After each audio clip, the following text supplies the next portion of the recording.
प्यारे बच्चों, आज हम आपको कक्षा 8 का विज्ञान अध्याय 2 जिसका नाम है आपका फसल उत्पादन एवं प्रबंधन, इसकी शुरुआत करने जा रहे हैं।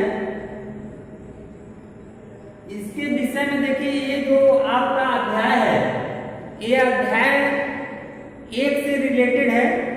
सेम वही चीज इसमें दिया है, थोड़ा बहुत अंतर किया है, तो आपको बहुत कुछ बताने की हमको जरूरत नहीं पड़ेगी। यहाँ देखिए लिखा है फसल उत्पादन एवं प्रबंधन। जैसा कि टॉपिक से ही पता चल रहा है कि फसलों का हम उत्पादन कैसे करते हैं और उनका उत्पादन करने के लिए क्या क्या हमको प्रबंधन करना पड़ता है। जैसे खेतों की देखभाल, फसलों की देखभाल हम कैसे करते हैं, इसके विषय में यहाँ पर पढ़ना है। और उसके बाद अगर फसल उत्पादन हो गया, अन्न का उत्पादन हो गया, अनाज का उत्पादन हो गया, तो उसका रख रखाव हम कैसे करेंगे कि वो जो है सुरक्षित बना रहे, तो इसी के विषय में पढ़ना है। इसमें पहला टॉपिक आपको दिया है कृषि की पद्धतियां, जो पिछले चैप्टर में भी आपको बताया गया था कृषि की क्या क्या पद्धतियां होती है, इसके विषय में आपको बताया गया था पिछले चैप्टर में कि जो है सबसे पहले हम जो है खेत की मिट्टी को तैयार करते हैं। ठीक प्रकार से खेत की मिट्टी को तैयार करेंगे ताकि उसमें जो है अनाज को बोने योग्य हो जाए। उसके बाद खेतों में अनाज की हम बुआई करते हैं या पौधों का रोपण करते हैं। फिर उसके बाद आपको बताया गया था कि फसल जब बढ़ जाता है तो उसकी हम सिंचाई कैसे करते हैं, ये भी आपको बताया गया था। उसके बाद फसलों को समय समय पर सिंचाई करने के बाद समय समय पर उसमें खाद देने की भी जरूरत पड़ती है, उर्वरक देने की भी जरूरत पड़ती है।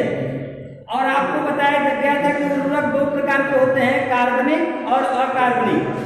उसमें जो है देसी खाद और रासायनिक खाद के रूप में आपको बताया गया था। फिर उसके बाद अगला टॉपिक आपको बताया गया था खरपतवार नियंत्रण, कि खेत में जो है मुख्य जो फसलें होती है उसके साथ यदि दूसरे प्रकार के पौधे उसमें उग जाते हैं जो मेन फसल को जो है नुकसान पहुंचाते हैं, तो उसको वहां से हम कैसे उस पर नियंत्रण प्राप्त करते हैं, खरपतवार नियंत्रण के रूप में उसको आपको बताया गया था।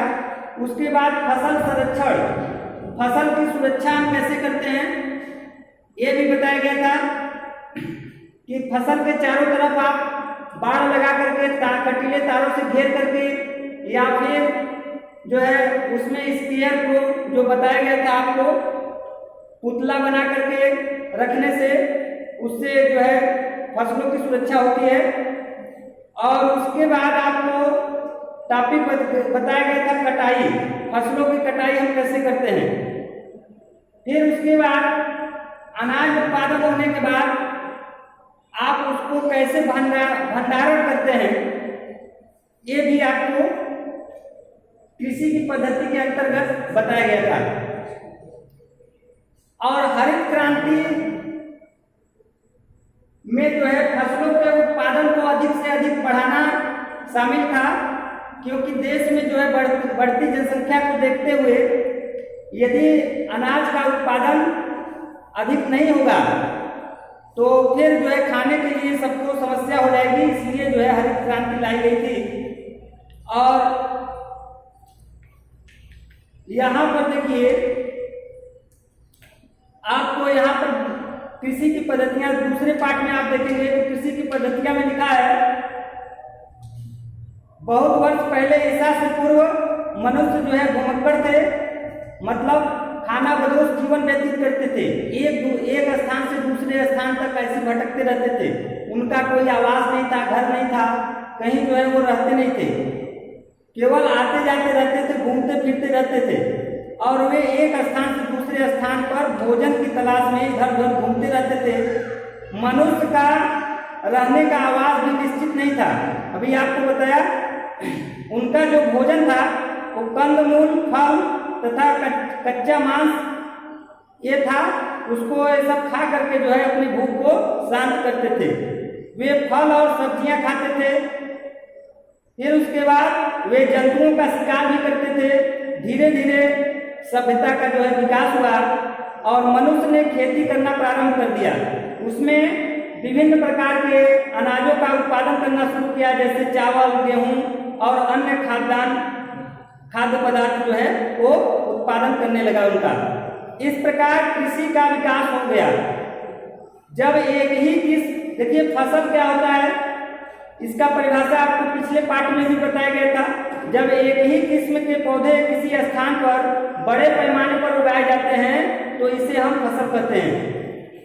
जैसे आप देखे हैं गेहूं, धान, ये सब जो है जिस खेत में इसको उगाया जाता है उसमें केवल उसी की फसलें होती हैं, तो उसी को फसल कहा जाता है। उसके बाद है भारत एक विशाल देश है। यहाँ पर जो है ताप, आर्द्रता और वर्षा जैसी परिस्थितियां एक क्षेत्र से दूसरे क्षेत्र से भिन्न पाई जाती है। अभी एक जगह देखेंगे कि दूसरा मौसम है तो दूसरे जगह दूसरा मौसम आपको दिखाई देगा। अतः देश के विभिन्न भागों में विभिन्न प्रकार की फसलें उगाई जाती है। भारत के जो विभिन्न भाग है, अभी अलग अलग राज्य है, तो वहां पर देखेंगे किसी राज्य में दूसरा फसल है तो किसी में दूसरा है। तो कहने का मतलब है कि विभिन्न भागों में विभिन्न प्रकार की फसलें आपको अलग अलग किस्म की दिखाई देगी। फिर फसलों के लिए भौगोलिक परिस्थितियां भिन्न भिन्न पाई जाती है। भौगोलिक परिस्थितियों का मतलब है वहां का वातावरण जो होता है उसी के अनुसार विभिन्न प्रकार के अनाज उत्पन्न किए जाते हैं। भारत में मुख्य रूप से 2 प्रकार की फसलें उगाई जाती है। देखिए यहाँ पर 3 प्रकार का हमने लिखा है, पिछले पाठ में भी आपको बताया गया था।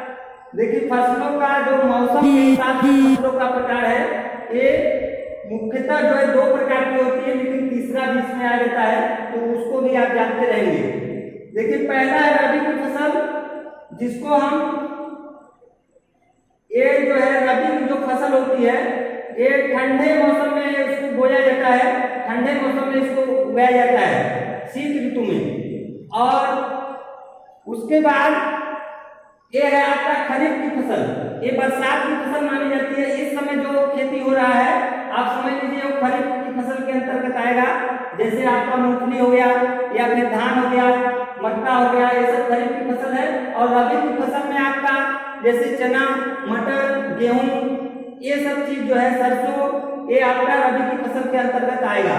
और तीसरा जो है हमने जो लिखा है जायद की फसल, वो जायद की जो फसल है वो गर्मी की फसल मानी जाती है, जिसमें आपका तरबूज आ जाएगा, खरबूज आ जाएगा, ककड़ी आ जाएगा, खीरा आ जाएगा, ये सब चीज जो है जायद की फसल के अंतर्गत आती है। ये जो है मौसम के हिसाब से फसलों का जो है विभाजन किया गया है। उसके बाद आपका बागानी फसलें क्या होती है इसके बारे में जान लीजिए। अन्न और सब्जी में अंतर केवल यह है कि सब्जी खाने योग्य पौधा है जो मूल, फल तथा पत्तियों युक्त होता है, पत्तियों से युक्त होता है। सब्जियां, फल तथा पुष्प सामान्यतः बागानी फसलों के अंतर्गत आती हैं।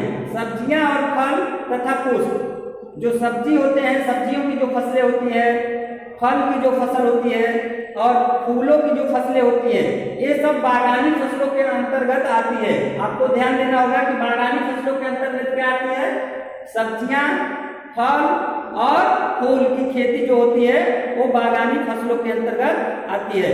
हमारे देश में कुछ सब्जियां, फल और सजावट वाले पौधे और फूल इस श्रेणी में आते हैं। जैसे इसमें देखिए पौधों के प्रकार दिया है और उदाहरण, पेज नंबर आप 13 पर देखेंगे तो आपका पौधे के प्रकार में दिया है फल। फल में देखिए आप जान ही रहे हैं अंगूर, केला, अमरूद, सेब, ये सब जो है फल के अंतर्गत आते हैं। और सब्जियों में आप टमाटर है, गोभी है, लौकी है, खीरा है, पालक है, ये सब जो है आपका सब्जियों के अंतर्गत आता है।